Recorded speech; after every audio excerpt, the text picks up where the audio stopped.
Patriotism by Yukio Mishima.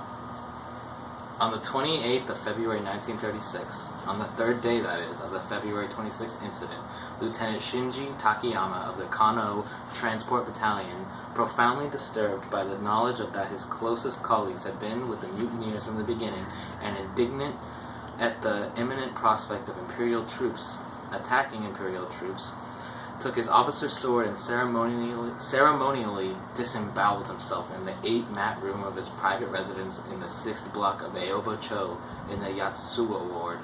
His wife, Ryoko, followed him, stabbing herself to death. The lieutenant's farewell note consisted of one sentence: "Long live the Imperial forces."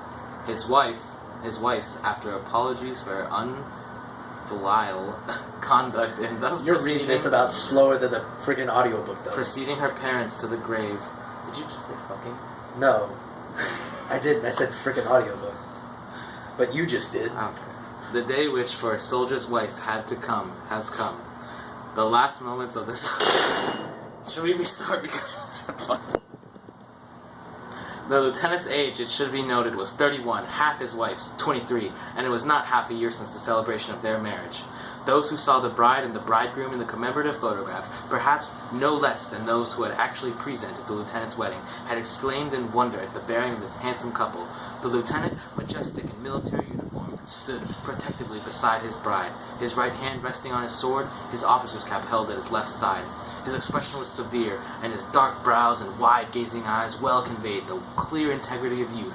For the beauty of the bride and her white overrobe, no comparisons were adequate. In the eyes, round beneath soft brows, in the slender, finely shaped nose, and in the full lips, there was both sensuousness and refinement. One hand, emerging shyly from a sleeve of the overrobe, held a fan, and the tips of the fingers, clustering delicately, were like the bud of a moonflower.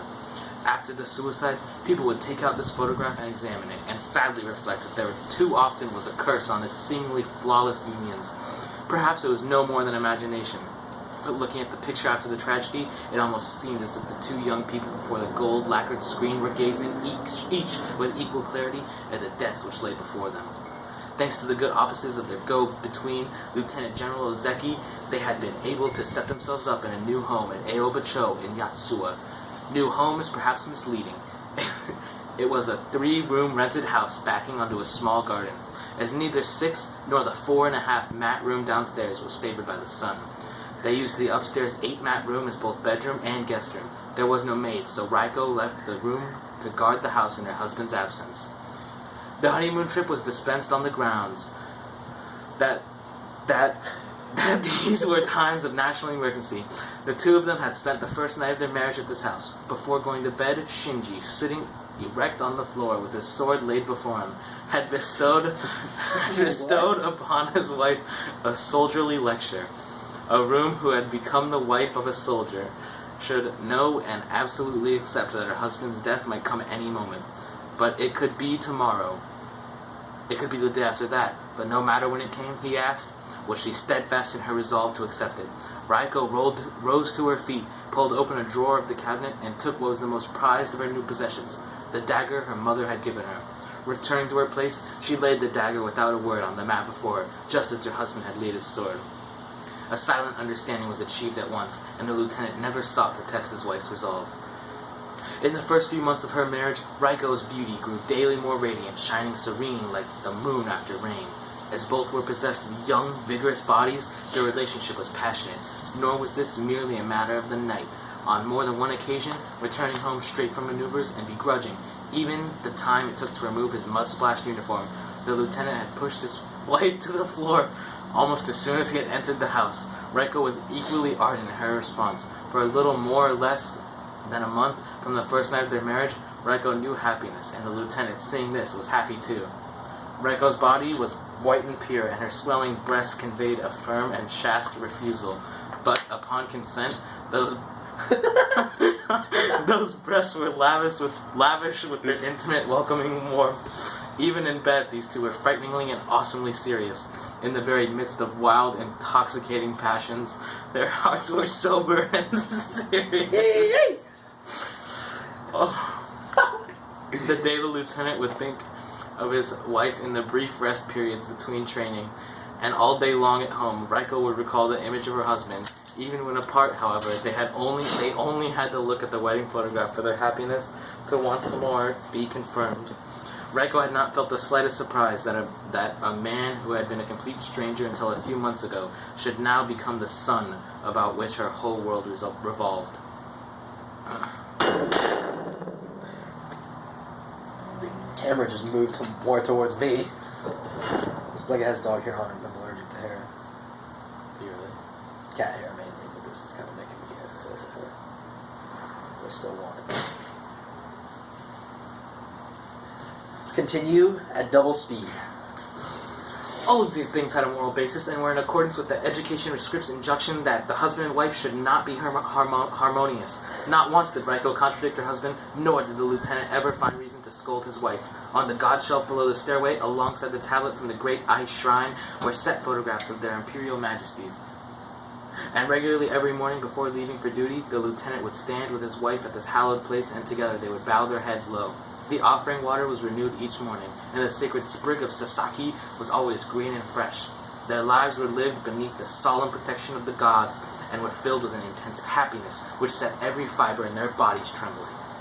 Although Lord Privy Seal Seato's house was in their neighborhood, neither of them had heard any noise of gunfire on the morning of February 26th. It was a bugle, sounding muster in the dim, snowy dawn, when the 10-minute tragedy had already ended, which first disrupted the lieutenant's slumbers. Leaping at once from his bed without speaking a word, the lieutenant donned his uniform, buckled on the sword held ready for him by his wife, and hurried swiftly out into the snow-covered streets of the still-darkened morning. He did not return until the evening of the 28th. Later, from radio news, Reiko learned the full extent of this sudden eruption of violence. Her life throughout the subsequent 2 days was lived alone in complete tranquility and behind locked doors. In the lieutenant's face, as he hurried silently out into the snowy morning, Reiko had read the determination to die. If her husband did not return, her own decision was made. She too would die. Quickly she attended to the disposition of her personal possessions. She chose her sets of visiting kimonos as keepsakes for her friends of her school days, and she wrote a name and address on the stiff paper, wrapping in each one was folded. Constantly admonished by her husband never to think of the morrow, Reiko had not even kept a diary, and was now denied the pleasure of assiduously rereading her record of the happiness of the past few months, and consigning each page to the fire as she did so. Ranged across the top of the radio were a small china dog, rabbit, a squirrel, a bear, and a fox. There was also a small vase and water pitcher. These comprised Reiko's one and only collection, but it would hardly do, she imagined, to give things such as keepsakes. Nor again would it be quite proper to ask specifically for them to be included in the coffin. It seemed to Reiko, as these small dots passed through her mind, that the expressions on these small animal faces grew even more lost and forlorn. Reiko took the squirrel in her hand and looked at it, and then, her thoughts turning to a realm far beyond these like childlike affections, she gazed up into the distance and at the great sun-like principle which her husband embodied. She was ready and happy to be hurtled along her destruction in that gleaming sun chariot. But now, for these few moments of solitude, as she allowed herself to luxuriate in this innocent attachment to trifles, the time when she had genuinely loved these things, however, was long past. Now she merely loved the memory of having once loved them, and her place in her heart had been filled with intense passions by a more frenzied happiness. For Reiko had never been, even to herself, thought of these cold, soaring joys as soaring joys on the flesh as mere pleasure.